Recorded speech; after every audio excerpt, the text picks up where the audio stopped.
Na karibu mtazamaji wa Channel 10 Plus. Hii ni Plus Weekend na mimi ni Witness Matiku, na leo tena tumekuletea mkusanyiko wa matukio yaliyojiri katika juma hili. Na haya ni moja matukio hayo ambapo wiki hii Rais wa Jamhuri ya Muungano wa Tanzania Daktari Samia Suluhu Hassan amezindua soko jipya la Kariakoo na soko la zamani jijini Dar es Salaam lililokarabatiwa kutokana na soko hilo kuungua. Huku Makamu wa Rais wa Jamhuri ya Muungano wa Tanzania Mheshimiwa Balozi Dr. Emmanuel Nchimbi ametaka kuwa na ushirikiano baina ya taasisi za elimu pamoja na viwanda ili kukuza ujuzi na nguvu inayoendana na teknolojia zenye ushindani wa soko. Vile tukio lingine kubwa katika wiki hii ni uzinduzi wa uwanja wa ndege wa kisasa wa Mtemere uliopo katika Hifadhi ya Taifa ya Nyerere iliyopo Rufiji mkoani Pwani, uliofanyika na Waziri Mkuu wa Jamhuri ya Muungano wa Tanzania Dr. Mwigulu Lameck Nchemba. Na tuanzie hapa ambapo wiki hii Rais wa Jamhuri ya Muungano wa Tanzania Daktari Samia Suluhu Hassan amezindua soko jipya la Kariakoo na soko la zamani jijini Dar es Salaam lililokarabatiwa kutokana na soko hilo kuungua moto Julai mwaka 2021 na kuteketeza mali za wafanyabiashara. Lakini pia Rais Daktari Samia Suluhu Hassan amewataka viongozi kutohodhi maeneo ya maduka na badala yake kazi ya kupangisha ifanywe na uongozi wa shirika la masoko ya Kariakoo. Baada ya soko hilo kuungua, ililazimu serikali kutumia shilingi bilioni 28 kujenga soko hilo lenye uwezo wa kuchukua wafanyabiashara 1800 na maegesho ya magari zaidi ya 400 kwa wakati mmoja. Mwandishi wetu Beatrice Eric ana undani wa taarifa hii. Akizungumza mara baada ya kuzindua soko hilo, Dr. Samia amesema yapo malalamiko kuhusu mfumo wa upangaji wa kodi na tozo. Hivyo ameuelekeza uongozi wa soko hilo kukaa pamoja na wafanyabiashara ili kuangalia upya viwango visivyoumiza pande zote mbili, na kusisitiza kuwa maendeleo ya soko hilo yanategemea zaidi usimamizi thabiti na uendelezaji wa miundombinu ya kisasa, ikiwemo kupanga njia nzuri za maegesho kwa ajili ya kushusha na kupakia mizigo kwa muda maalum ili kuepusha msongamano. Hivyo ofisi ya Waziri Mkuu TAMISEMI ihakikishe mchakato wa kuwarejesha wafanyabiashara waliokuwepo awali unafanyika bila kujuana, bila upendeleo, bila ukiritimba. Na tumefanya lamana kwamba mbali na kurekebisha soko lililoungua, lakini tumejenga soko lingine lenye ghorofa 6 lenye huduma mbalimbali kwa wafanyabiashara. Wale waliokuwa ndani warudishwe bila upendeleo, na wale waliokuwa nje nafasi zilizokuwepo wawekwe bila upendeleo. Awali akimkaribisha Mheshimiwa Rais, Waziri Mkuu wa Jamhuri ya Muungano wa Tanzania Mheshimiwa Dr. Mwigulu Nchemba amesifu utekelezaji wa ahadi zilizotolewa na Rais Samia wakati wa kampeni mwaka jana na kueleza kuwa ahadi hizo zimeanza kutekelezwa ndani ya siku 100. Miradi ambayo Mheshimiwa Mkuu wa Mkoa ametolea taarifa hapa kwamba inaendelea kutekelezwa, hii ni miradi kwa ajili ya mkoa wa Dar es Salaam. Hii ni hali halisi inayoendelea kwa nchi nzima.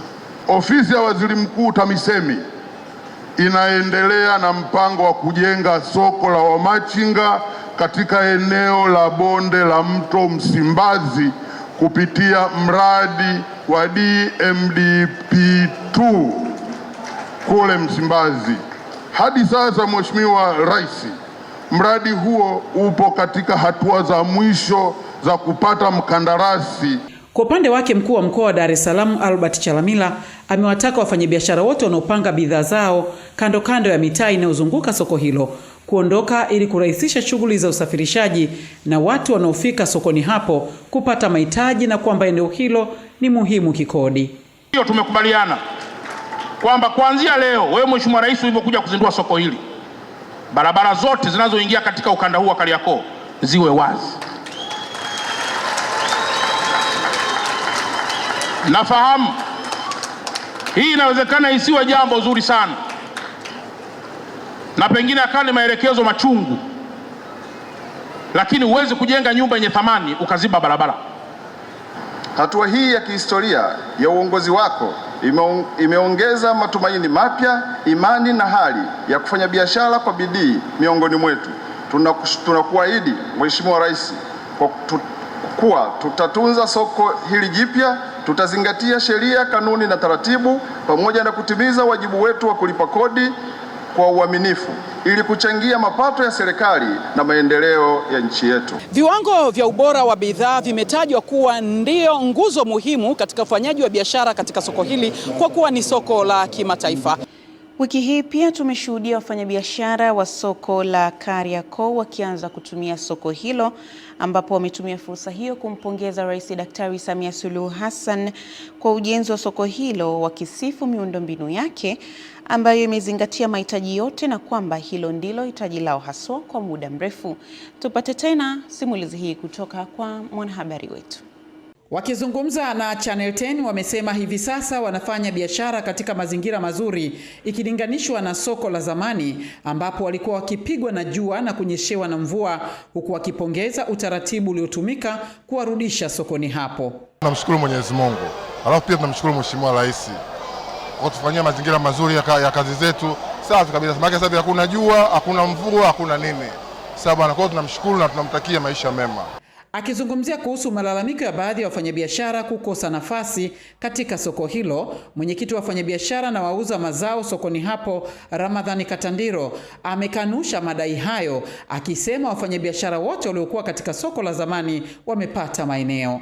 Kwa utaratibu uliopo sasa hivi, kwa namna ambavyo tunaweza kuwapokea wafanyabiashara, kwa sababu ule uzoefu wa mtu kujua kwamba kizimba changu kiko wapi, unanielewa Kwa kuna hiyo hali ya kuwachanganya na ugeni wa soko jipya hili. Kwa lazima kama viongozi, kila corridor tumeweka viongozi watano ili kuwapokea wafanyabiashara, kuwasaidia, kuwaelekeza kwenye maeneo yao ya kibiashara. Mtazamaji wa Channel 10, hapa ni chumba maalum kwa ajili ya akina mama wenye watoto kunyonyesha watoto wao. Hiki ni chumba cha kunyonyeshea ambapo Mheshimiwa Rais alipokuwa anakifungua soko hili la Kariakoo aliwataka wafanyabiashara ama wawekezaji sekta binafsi kuja kuwekeza katika eneo hili, isiwe tu chumba kwa ajili ya kunyonyesha bali kiweze kulea watoto ambao mama zao wanaendelea kufanya biashara. Yaani uwepo wa chumba cha kunyonyeshea kwa hapa sokoni ni mazingira ambayo ni mazuri kwa upande wetu wafanyabiashara. Ukiangalia upande wetu sisi wakina mama, kwa sababu unaweza ukafanya biashara zako na huku ukiwa na mtoto wako, ila ni vizuri zaidi tukapata pia usaidizi kama kuna watu ambao wanaweza kukaa nao. Mtazamaji wa Channel 10, unapofika katika soko la Kariakoo ukumbuke kwamba kila sakafu imepangwa kwa bidhaa yake. Ninapozungumza hapa niko sakafu ya ardhini ambapo panauzwa mboga mboga. Sakafu ya pili utakutana na matunda na bidhaa zingine. Sakafu ya tatu utakutana na vyakula vikuu, lakini sakafu ya 4 utakutana na nafaka pamoja na vifungashio. Sakafu ya 5 utakutana na huduma mbalimbali. Sakafu ya mwisho ni ya 6 ambapo utakutana na migahawa. Na Makamu wa Rais wa Jamhuri ya Muungano wa Tanzania, Emmanuel Nchimbi, amesema ushirikiano baina ya taasisi za elimu na viwanda ni hitaji la lazima katika dunia ya leo, na kuwa vyuo haviwezi kuwa na nadharia na viwanda haviwezi kukua pasina nguvu ya ujuzi unaoendana na teknolojia zenye ushindani wa soko. Tupate taarifa kamili. Makamu wa Rais amesema hayo jijini Dar es Salaam wakati wa uzinduzi wa mpango wa ushirikiano kati ya vyuo na viwanda wenye lengo la kulinganisha mafunzo na mahitaji halisi ambao utabadili mfumo wa elimu nadharia na kuwa vitendo. Dr. Nchimbi amesema asilimia 34 ya vijana walio kati ya miaka 15 mpaka 35 wanahitaji kuandaliwa. Akatumia fursa hiyo kutoa rai kwa taasisi binafsi kushirikiana na vyuo kuwekeza katika tafiti hususani za kisayansi na teknolojia na kuhimiza ubunifu katika ufundishaji na ujifunzaji. Taasisi binafsi kushirikiana na vyuo kuwekeza katika tafiti hususani za kisayansi na teknolojia na kuhimiza ubunifu katika ufundishaji na ujifunzaji. Sekta binafsi inaweza kuchangia maendeleo ya elimu yetu kwa kufadhili tafiti na kutoa ufadhili kwa wanafunzi wa fani mbalimbali kulingana na mahitaji ya soko la ajira. Pili ni mafunzo kwa vitendo. Ushiriki wa waajiri na wenye viwanda katika utekelezaji wa mpango huu ni muhimu. Waziri wa Elimu, Sayansi na Teknolojia Profesa Adolf Mkenda Amesema mpango huo ni utekelezaji wa ahadi za Mheshimiwa Rais Dr. Samia Suluhu Hassan ndani ya siku 100 za kwanza katika sekta ya elimu alizotoa Oktoba 28 mwaka jana wakati alipozindua kampeni za uchaguzi mkuu. Wako wa Tanzania baada ya kuhitimu katika VETA zetu, hasa ile VETA ya Moshi, wako na wengine wanafahamu kwa majina, wanafanya kazi Namibia, wako Guinea Conakry, wako Mauritania, wako Kongo, wako Ghana, kwa ushirika kati ya vyuo na wale wanaowaajiri umeonyesha kwamba wahitimu wanaotokana na mpango huo wana soko kubwa ndani na nje ya nchi. Umeonyesha kuwa bado kuna pengo kati ya ujuzi unaotolewa na taasisi zetu za elimu na ujuzi unaohitajika katika sekta ya viwanda na biashara. Waajiri wengi wamekuwa wakihitaji wahitimu wenye ujuzi wa vitendo, ubunifu na utatuzi wa changamoto. Ili tuendelee kujenga imani kwa wamiliki wa viwanda, sio Mtibwa tu, vijana lazima tuwe waaminifu na waadilifu. Tukikosa hayo mambo mawili, manake tunasiliba ule msingi wa wamiliki wa viwanda kuendelea kutuamini vijana. Na wiki hii pia Waziri wa Maendeleo ya Jamii, Jinsia, Wanawake na Makundi Maalum Dr. Dorothy Gwajima amewataka wazazi na walezi nchini kujiimarisha kiuchumi katika kaya zao, akisema hatua hiyo ni nguzo muhimu kwa malezi chanya na ulinzi wa watoto dhidi ya vitendo vya ukatili. Waziri Gwajima ametoa kauli hiyo wakati wa ziara yake katika jiji la Arusha, akisisitiza kuwa familia imara hujenga uchumi na usalama wa watoto katika mustakabali ulio bora. Tupate taarifa kamili kutoka kwa mwanahabari wetu.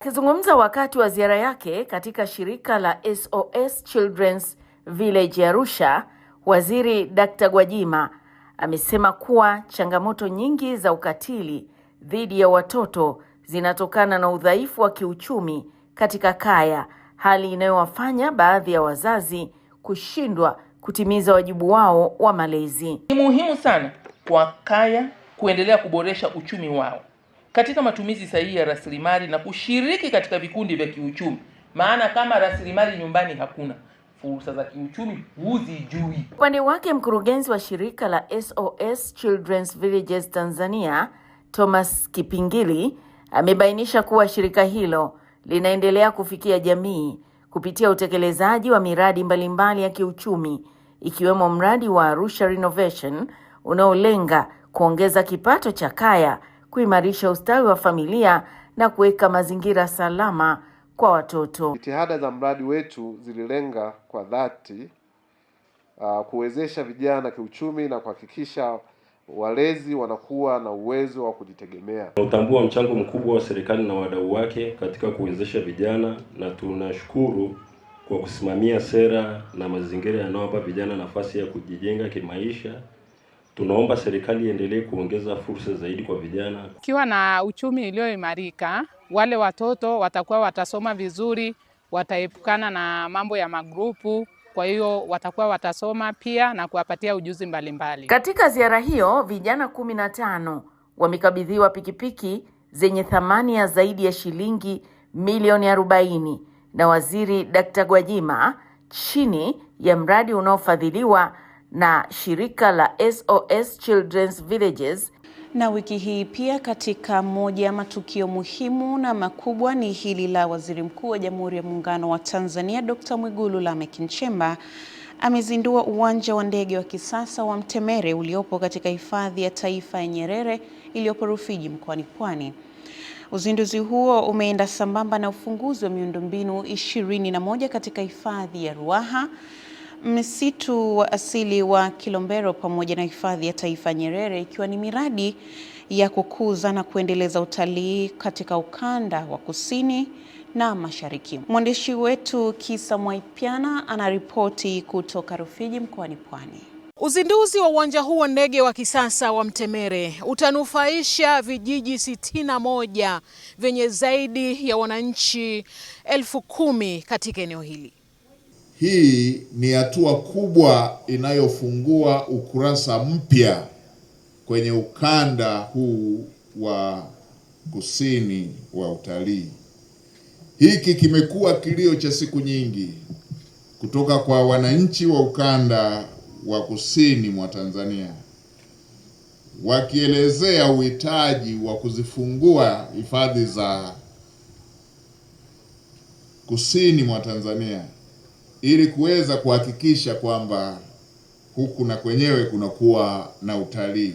Ninapenda kuhakikishia kuwa serikali itaendelea kuweka mazingira wezeshi na rafiki katika kuendeleza sekta hii ya uhifadhi na utalii kwa kuweka sera ambazo zitawezesha sekta binafsi kuwekeza zaidi katika maeneo haya ya uhifadhi na utalii kwa maslahi mapana ya taifa letu. Uzinduzi wa miradi hii 21 ni utekelezaji wa siku 100 za Mheshimiwa Rais Dr. Samia Suluhu Hassan. Baadhi ya miradi ndani ya siku 100, serikali imeandaa mkakati mpya wa kitaifa wa kusimamia utatuzi wa migogoro baina ya binadamu na wanyamapori wa miaka 10, yani 2025-2026 hadi 30-35-30-36 ili kulinda wananchi na kuhakikishia usalama wa mali zao. Na hapa Waziri wa Maliasili na Utalii Daktari Ashatu Kijaji anaelezea namna dhamira ya serikali ilivyojipanga katika swala zima la kukuza utalii katika eneo la kusini. Kwenye mradi huu tumenunua magari 61 kwa ajili ya shughuli za doria, utalii, ekolojia, huduma kwa wagonjwa na utawala. Ni kuahidi tu kwamba tutatunza miundombinu hii na tutafanya jitihada kubwa kushirikiana na wenzetu wa Wizara ya Maliasili na Utalii kuitangaza ili iwe na tija. Miradi hii imetengenezwa kimkakati na imegusa malengo yetu ya mkoa moja kwa moja ya kuwa ni kitovu cha utalii kwa kanda hii ya Mashariki na Kusini. Uwepo wa uwanja huu wa kisasa wa ndege, uwanja wa Mtemere katika hifadhi hii, mbali ya kuongeza idadi ya watalii kuingia hapa nchini na kufika katika hifadhi hii, lakini pia itaongeza pato la uchumi wa Tanzania. Asante sana Kisa Mwaipiana, na tukaangalia taarifa nyingine ambapo Tume ya TEHAMA Tanzania